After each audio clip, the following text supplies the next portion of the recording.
Hello everyone, আসসালামু আলাইকুম। কেমন আছেন আপনারা সবাই? আশা করি নিশ্চয়ই ভালো আছেন। আমি আপনাদের দয়ায় আলহামদুলিল্লাহ ভালো আছি। আজকে চলে এসেছি বেবিদের একটা প্যান্ট কাটিং এবং সেলাই পরানো। তো এখানে দেখেন 16 ইঞ্চি মাপ নিয়েছি, এদিকে নিয়েছি 12 ইঞ্চি।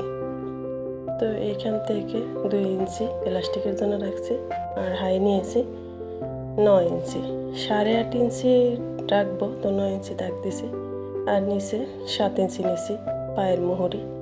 এবার হাই থেকে পায়ের মুহুরি পর্যন্ত দাগ টেনে নিয়েছি এরকম করে। তারপরে দাগ অনুযায়ী কেটে নিয়েছি। এই তো কাটা শেষ। এবার সেলাইতে চলে যাব। তো প্রথমে আমি হাইটা জয়েন করে নিব। এই তো হাইটা আমি জয়েন করে নিয়েছি।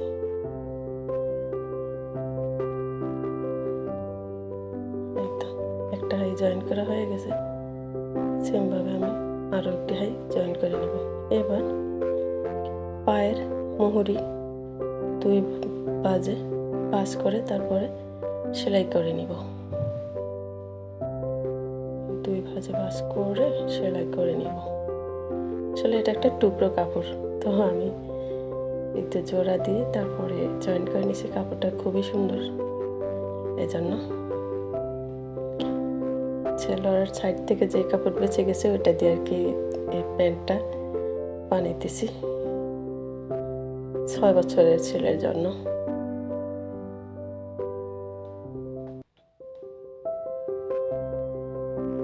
তারপরে এই যে ইলাস্টিকের জন্য এই যে 1/2 ইঞ্চি করে আগে একবার ভেঙে সেলাই করে নিব এরকম করে।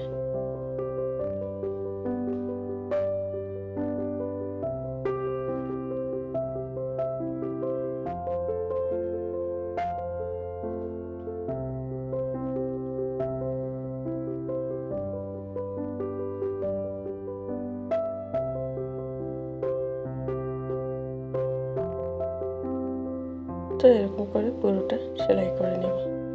এবার 1 ইঞ্চি চওড়া করে তারপরে আরও একটি ভাঁজ করে এই তো এলাস্টিকের মাপ অনুযায়ী সেলাই করে নিব। এলাস্টিকের ঘর তৈরি করে নিব।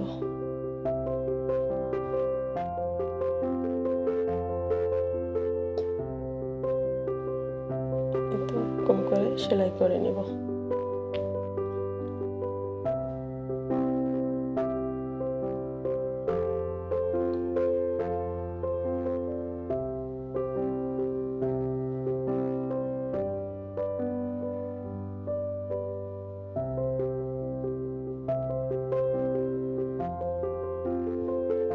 তো এইভাবে পুরোটা ঘুরিয়ে ঘুরিয়ে প্লাস্টিকের ঘর তৈরি করে নিব।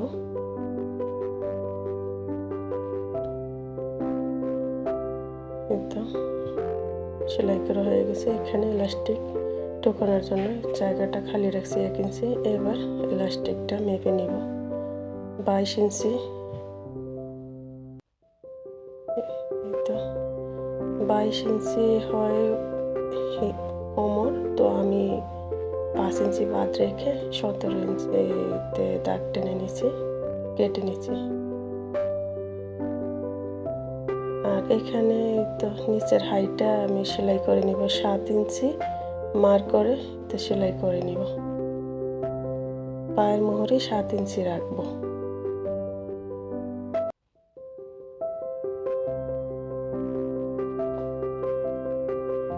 এখানে ডাবল সেলাই দিয়ে নিব।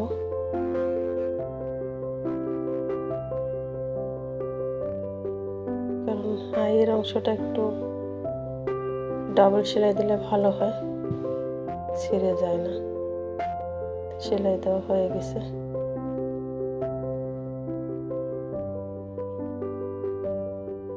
বাচ্চার রাবার যার যার কোমরের হিসাব করে নেবেন। আসলে আমি তো এইতে নিয়েছি 16 ইঞ্চি আমার থাকবে অ্যাকচুয়াল, তো আমি 17 ইঞ্চি নিয়েছি। 22 ইঞ্চি হয়েছে ওর কোমর, বাচ্চার কোমর। আপনারা আপনাদের পছন্দ মতো নিতে পারেন। তারপরে এই যে দেখেন একটা চিকন চুড়ি ভাঁজ করে এভাবে চাপ দিয়ে তারপরে এটার ভিতরে ঢুকিয়ে রাবারটা তারপরে রাবারের ঘরের ভিতরে ঢুকিয়ে নিচ্ছি। একদম ঢুকানো হয়ে গেছে, এবারে বের করে নিচ্ছি।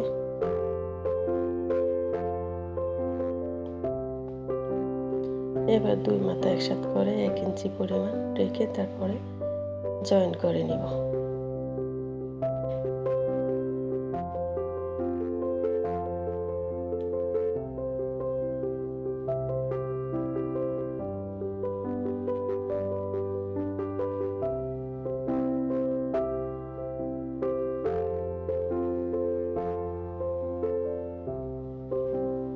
জয়েন করা হয়ে গেছে। এবার সমান করে টেনে টেনে তারপরে এই তো তার উপর একটি চাপ সেলাই দিয়ে দিব এলাস্টিকের উপরে।